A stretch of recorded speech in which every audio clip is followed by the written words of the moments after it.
Placement వచ్చిన తర్వాత ఒక టైం పీరియడ్ అనేది జరుగుతుంది. ఐ మీన్ ఒక 5 months 6 months తర్వాత ఆఫర్ లెటర్ కొంతమందికి వస్తుంది, కొంతమందికి రావట్లా. ఇది నేను మా సీనియర్స్ దగ్గర విన్నాను. సో అంటే పక్కా ప్లేస్మెంట్ వచ్చిందా, లేకపోతే కొన్నిసార్లు ప్లేస్మెంట్ మీరు ఐ మీన్ సక్సెస్ అయినా కానీ ప్లేస్మెంట్లో ఆఫర్ లెటర్ రావడానికి రాకపోవడానికి ఛాన్సెస్ ఏమైనా ఉన్నాయి?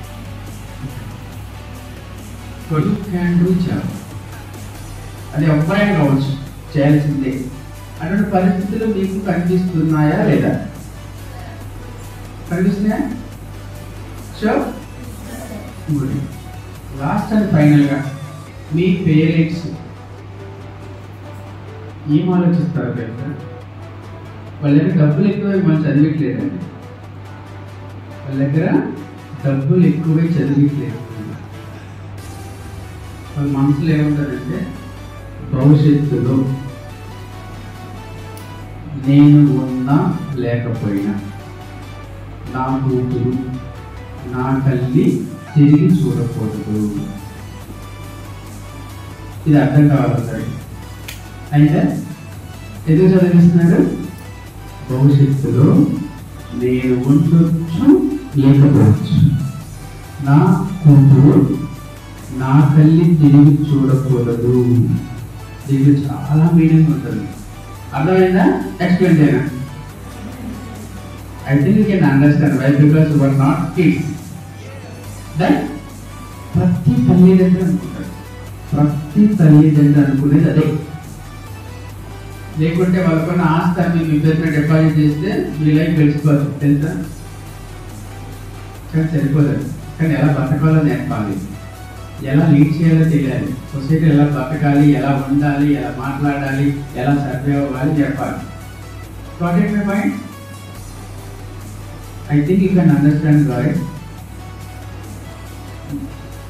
Girls గా మీకు చాలా బాధ్యత ఉంటుంది ఇన్ ఫ్యూచర్ కూడా.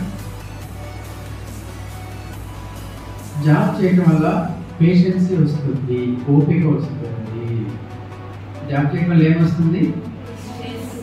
ఎస్, అది చాలు మీ జీవితాన్ని మీరు బంగారుమయం చేసుకోవడానికి. ఇది రియల్ లైఫ్, ఎక్కడ పుస్తకాల్లో రాయారు.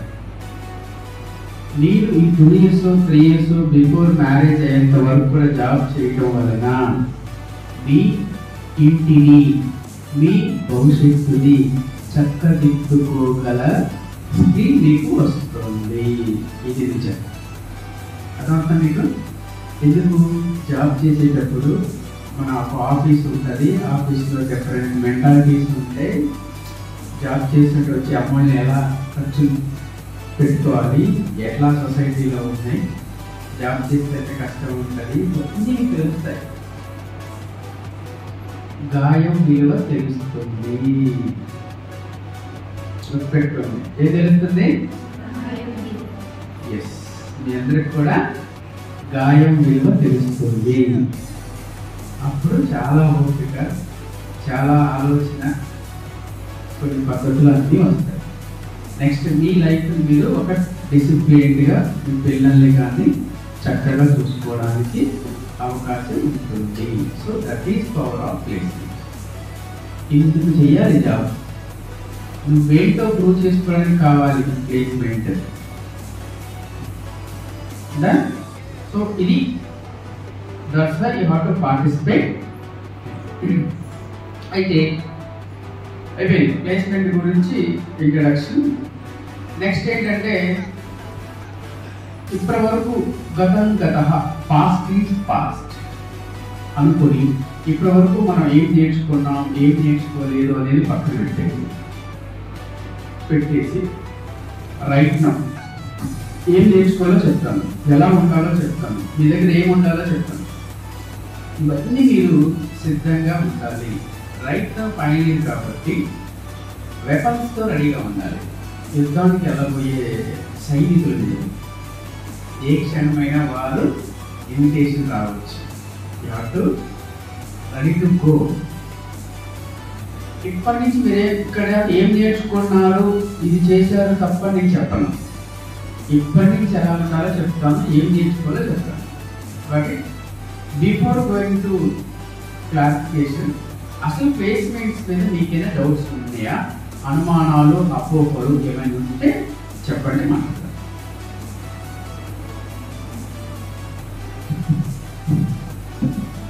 ఓపెన్ అవ్వాలి, ఎందుకంటే ప్లేస్మెంట్స్ గురించి చాలా డౌట్స్ ఉంటాయి.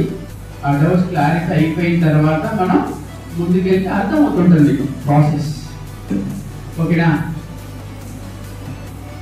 The right time. Open heart with placement officer. Open heart with placement officer. Morning 1 year ఉంటుంది. ఆ తర్వాత ఒక 20 daysకో 10 daysకో ఇంకొక మెయిల్ వస్తుంది, కన్ఫర్మేషన్ లెటర్ అంటారు. అందులో ఏముంటుంది, మీ డిగ్రీ ఎప్పుడు కంప్లీట్ అవుతుంది, సర్టిఫికేట్స్ ఎప్పటికి వస్తాయి, యువర్ విల్లింగ్ ఆర్ నాట్ అనేది ఆ మెయిల్ యొక్క మీనింగ్ అన్నమాట. అది పంపిస్తారు. అవన్నీ చూసుకోండి, ఎందుకంటే కంపెనీ ఒకటే ఉంటుంది, యూనివర్సిటీస్ డిఫరెంట్ ఉంటాయి. ఒక్కొక్క యూనివర్సిటీకి ఒక్కొక్క మంత్లో కంప్లీట్ అవుతూ ఉంటుంది. అన్ని యూనివర్సిటీకి ఒకటేసారి సర్టిఫికేట్ కావాలి. సో వాళ్ళకి ఆ మెయిల్స్ అన్ని రిసీవ్ చేసుకొని ఎవరు ఎప్పుడు రెడీగా ఉన్నారో తెలిసిపోతుంది. తెలిసిపోయిన తర్వాత జాయినింగ్ రిపోర్ట్ ఇస్తారు. సో డేట్కి how to come and join our company అని. బిఫోర్ జాయినింగ్ రిపోర్ట్ కంటే ముందు డాక్యుమెంటేషన్ సబ్మిట్ చేయమంటారు. అంటే నువ్వు పాస్ అయ్యావా లేదా, బ్యాక్లాగ్స్ ఉన్నాయా లేవా, అన్నింటి ప్రతిదీ ఆధార్ కార్డుతో సహా మీకు పంపించడం జరుగుతుంది. పంపించిన తర్వాత ఎడ్యుకేషనల్ వెరిఫికేషన్ కూడా ఉంటుంది. అవన్నీ కూడా ఒక థర్డ్ పార్టీకి ఇస్తారు కంపెనీ. వాళ్ళు మళ్ళీ కాలేజీ వాళ్ళు ఎక్కడెక్కడ చదివారో అవన్నీ మీరు పెడతారు కదా, ఎడ్యుకేషనల్ వెరిఫికేషన్ జరుగుతుంది. సీక్రెట్గా జరిగిపోతుంది. నిజానికి పాస్ అయ్యా లేదా ఇవన్నీ వస్తాయి, మీకు కన్ఫర్మేషన్ తెలుస్తుంది. జాయినింగ్ రిపోర్ట్ ఇస్తారు. జాయినింగ్ రిపోర్ట్ ఫలానా డేట్ టైం అని ఉంటుంది. అయితే ఇక్కడ వచ్చే ఎర్రర్ ఏంటంటే కొంతమందికి రావట్లేదండి అనేది క్వశ్చన్. అప్పుడు రావట్లేదు అనుకున్నప్పుడు ఆ పర్సన్ ఆ స్టూడెంట్ ఏం చేయాలంటే ఫస్ట్ కాంటాక్ట్ అవ్వాల్సింది ప్లేస్మెంట్ ఆఫీసర్. ఇప్పుడు మేమేం చేస్తాము, ఆ కంపెనీ ఏ కంపెనీలో సెలెక్ట్ అయ్యారు వాళ్ళ మెయిల్ ఐడి ఓపెన్ చేపిస్తాను. కొన్ని స్పాన్లోకి వెళ్ళిపోతే, కొన్ని ఆల్ మెయిల్స్లో ఉంటే డిఫరెంట్ ఒక్కొక్కసారి వెళ్ళిపోతూ ఉంటాయి. లేదా మెయిల్ ఐడి తప్పించారా, ఎప్పుడు మెయిల్ ఐడి తప్పినా మిస్టేక్ జరిగిందా, హెల్ప్ డెస్క్ మెయిల్ ఐడి ఒకటి ఉంటుంది మన ఇక్కడ ప్రతి కంపెనీలో. మేము వాళ్ళని అప్రోచ్ అవుతాం. ఇవన్నీ చెక్ చేసుకున్నాక కొంతమంది అంటే మెయిల్ చెక్ చేసుకోవడం సరిగ్గా చూసుకోరు స్టూడెంట్స్. ఓకేనా? కొంతమంది చాలా మెయిల్స్ వస్తుంది, డిలేట్ కొడుతూ ఉంటారు. ఆన్లైన్ పెట్టడానికి ఎక్కడ వెళ్ళచ్చు, అని చూస్తారు కదా, ఫాస్ట్ అవుతా ఉంటారు. అవునా కదా? అంటే ఇలాంటివన్నీ జరిగి ఉండవచ్చు. అప్పుడు ఎవరిని కన్సల్ట్ అవ్వాలి? మమ్మల్ని అయితే మేము ఆ కంపెనీకి సంబంధించి హెల్ప్ చేసి మెయిల్ ఐడి ఉంటుంది, లేదా హెచ్ఆర్ ఉంటారు. సో మాకు చాలా వేసి ఉంటాయి ఆ కంపెనీని అప్రోచ్ అవ్వడానికి. మాకు కూడా కంపెనీ వైజ్ వాట్సాప్, ఇప్పుడు విప్రో ఉంది, నా దాంట్లో విప్రో ఫ్యామిలీ గ్రూప్ అని ఒకటి ఉంటుంది. అందులో కంపెనీ హెచ్ఆర్స్ ఉంటారు, ఆల్ కాలేజ్ టీపీఓస్ నాలాంటి వాళ్ళు ఉంటారు. సో మాకేం చేయలేదు, ఎర్రర్ ఉంటే ఆ గ్రూప్లో పెట్టారు. స్టూడెంట్ నేమ్ ఒక నెంబర్ ఉంటుంది, టీటీ నెంబర్ అని. ప్రతి కంపెనీకి ఒక మీకు ఆర్టికేట్ నెంబర్ లాగా కంపెనీలో సెలెక్ట్ అయినప్పుడు ఒక నెంబర్ ఇస్తారు. అది మేము పెడితే వాళ్ళు సొల్యూషన్ కూడా ఇస్తారు. సో ఎప్పుడైతే మనం లైట్ తీసుకొని రెస్పాండ్ అయ్యే టైంలో అవ్వమో అప్పుడు ఇబ్బంది అవుతుంది. అంతేకాని ఇప్పుడు దాన్ని ఫాలోఅప్ చేసుకుంటూ మనం ఉండకపోతే అలాంటి సమస్యలు వస్తాయి. ఒకవేళ వచ్చినప్పుడు కూడా ఎవరిని కాంటాక్ట్ అవ్వాలో వాళ్ళు అవ్వాలి. జనరల్ స్టూడెంట్స్ ఎలా ఉంటారంటే నాకు రాలేదు, ఇవ్వడం అని చెప్పటం వేరేసి మారిపోతుంది.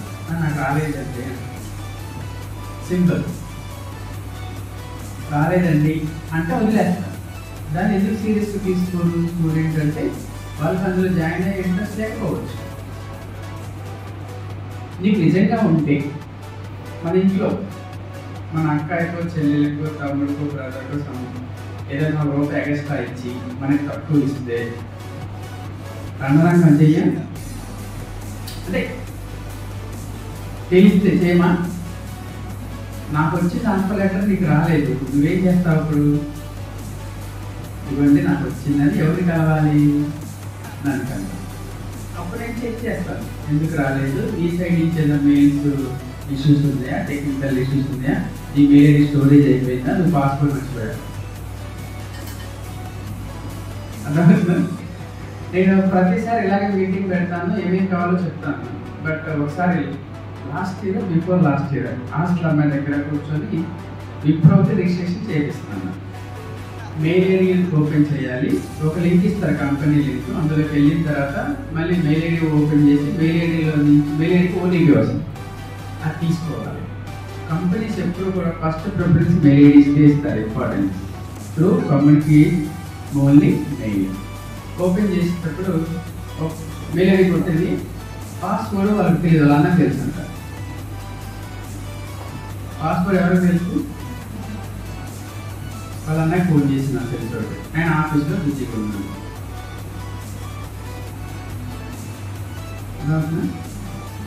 ఎందుకంటే ఆర్ఎఫ్ పిల్లలు ఏం చేస్తారంటే, అన్న నాకు మెయిల్ ఐడి ఓపెన్ చేయి, నాకు అది ఓపెన్ చేయి, ఇది ఓపెన్ చేయి అని అంటారు తప్ప, ఉంది సార్ మెయిల్ ఐడి ఉందామంటే ఉంది సార్ అంటారు. మరి పాస్వర్డ్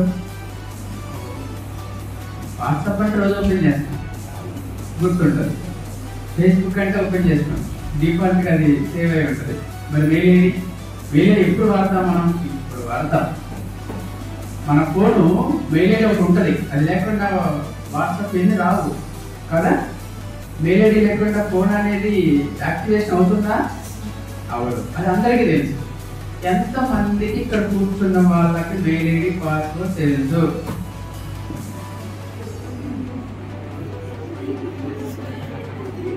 చాలా తక్కువ మంది ఉన్నారు. అంటే నేనే మీకు నెక్స్ట్ మీరు ఎలా ఉండాలో అది వచ్చింది పాయింట్, బట్ ఈ టాపిక్ వచ్చిందో చెప్తున్నాను అమ్మా. Topic my point. కాబట్టి ఎవరైతే ప్లేస్మెంట్ రాలేదు అని ఎవరైతే ఇట్లాంటి డిస్టర్బెన్స్ గా ఉన్నారో వాళ్ళు ఇమీడియట్ గా కాంటాక్ట్ అవ్వాల్సింది ప్లేస్మెంట్ ఆఫీసర్ని. నన్ను చాలా మంది కాలేజీలో వచ్చి నన్ను అడుగుతారు, నేను వాళ్ళకి సొల్యూషన్ చెప్తానే ఉంటాను తెలుసా. ఎందుకంటే నర్సరావుపేటలో ప్లేస్మెంట్ సెల్ యాక్టివ్ గా ఉండే కాలేజ్ ఏదైనా ఉంది అంటే అది కాలేజ్. నేను చాలా గర్వంగా ఫీల్ అవుతాను. మీకు తెలిసలేదు 24/7 నేను ఫోన్ చేస్తే బిజీగా ఉంటే ఎక్కకపోవచ్చు, కానీ మెసేజ్ పెడితే మాత్రం ఏ నైట్ అయినా చూసుకొని ఆ స్టూడెంట్కి రిప్లై ఇస్తాను. ఇది ఎంతమందికి తెలుసు? Okay good. ఓకే 24/7 మీ డౌట్ని నాకు వాట్సాప్లో పెట్టవచ్చు, నేను చూసుకున్నప్పుడు రిప్లై ఇస్తాను. Don't worry. ఒకవేళ చూస్తే ఒకటి మళ్ళీ పెట్టండి, ఏం కాదు. నా వాట్సాప్ ఎప్పుడు కూడా పెండింగ్ వాట్సాప్ ఉండదు.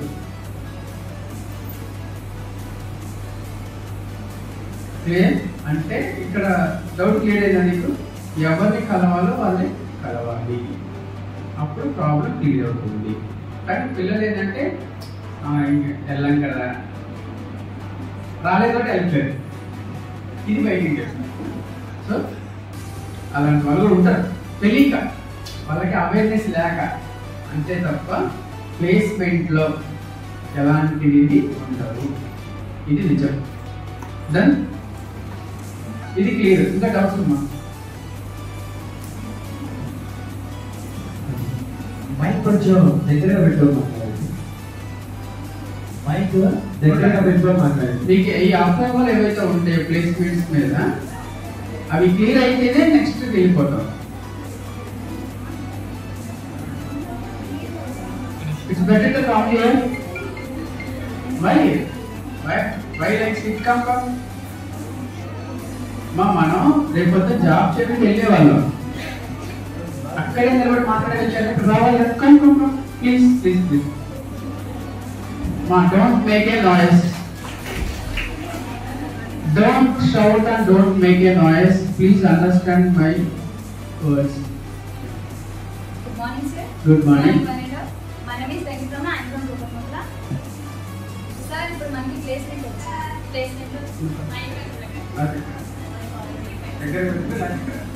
ఇప్పుడు మనకి ప్లేస్మెంట్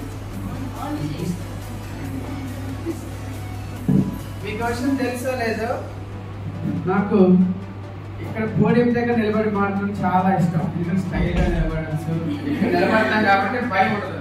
షివరింగ్ వంట ఏం కాదు, అది స్టూడెంట్ తెలుసుకోవాలి.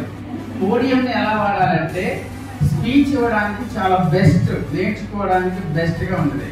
ఎందుకంటే పోడియం కవర్ చేస్తుంది మనల్ని. లోపల ఎంత షివరింగ్ ఉన్నా ఏం కాదు.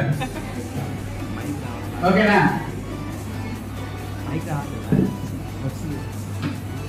సార్ ఇప్పుడు మనకి ప్లేస్మెంట్ ఆఫర్ వచ్చింది, జాబ్ ఆఫర్ కూడా వచ్చింది. మనం జాబ్కి వెళ్ళాం, కానీ మన తర్వాత చదువుకోవాలనుకుంటే ఆ కంపెనీలో ఆపర్చునిటీ ఉంటుందా ఉండదా? కొన్ని కంపెనీస్ ఇస్తాయి, కొన్ని కంపెనీస్ ఇవ్వవు. కొన్ని కంపెనీస్ ఆపర్చునిటీ ఇస్తాయి ఎడ్యుకేషన్ కి, కొన్ని కంపెనీస్ ఇవ్వవు. ఫర్ ఎగ్జాంపుల్ విప్రో కంపెనీ తీసుకుంటే 4 years బాండ్ మీకు బిట్స్ పిలానీలో ఎంటెక్ చేయిస్తుంది. అంటే వీకెండ్స్, అంటే మీకు ఉద్యోగం ఇచ్చి సాటర్డే సండే మిమ్మల్ని వాళ్ళే చదివిస్తారు వాళ్ళ స్టైల్లో, వాళ్ళ యూనివర్సిటీలో. మీకు సర్టిఫికెట్ వస్తుంది, ఆ 4 years వాళ్ళ దగ్గర పని చేయాలి, అంతే.